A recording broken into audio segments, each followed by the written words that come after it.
ക്ഷേത്രത്തിൽ എത്ര പ്രദക്ഷിണം വെക്കണം എന്നത് ഒരു സംശയവുമായിട്ട് ഉന്നയിച്ചിട്ടുണ്ട്. ക്ഷേത്രത്തിൻ്റെ ഉള്ളിൽ സാമാന്യമായിട്ട് എല്ലാ മൂർത്തികൾക്കും ഒരു പ്രദക്ഷിണം വെക്കുന്നത് വളരെ നല്ലതാണ്. ഒരു പ്രദക്ഷിണം എന്ന് പറയുന്നത് ഏറ്റവും അത്യാവശ്യവുമാണ്.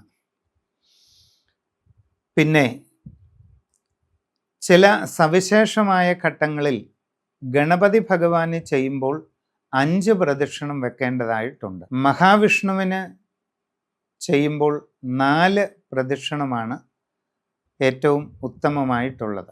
ഒന്നുകിൽ ഒരു പ്രദക്ഷിണം അല്ലെങ്കിൽ 4 പ്രദക്ഷിണം. ശിവന്റെ പ്രദക്ഷിണം ചിന്തിക്കുമ്പോൾ 3 പ്രദക്ഷിണം വളരെ പ്രധാനമാണ്, അല്ലെങ്കിൽ ഒരു പ്രദക്ഷിണം. ഇനി ദേവിക്ക് ഒരു പ്രദക്ഷിണം തന്നെയാണ് ഏറ്റവും ഉത്തമം, അല്ലെങ്കിൽ പിന്നെ 7 പ്രദക്ഷിണം വെച്ച് നിർത്തണം.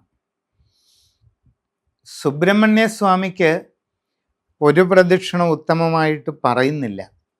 സുബ്രഹ്മണ്യ സ്വാമി ക്ഷേത്രത്തിൽ 6 പ്രദക്ഷിണം തന്നെയാണ് ഉത്തമമായിട്ട് പറയുന്നത്. ഉത്തമം എന്ന് മാത്രമല്ല, 6 പ്രദക്ഷിണം തന്നെ വെക്കണം എന്നുള്ളതാണ് സുബ്രഹ്മണ്യ ക്ഷേത്ര ദർശനത്തിൻ്റെ ഒരു പ്രധാനപ്പെട്ട ചിട്ട.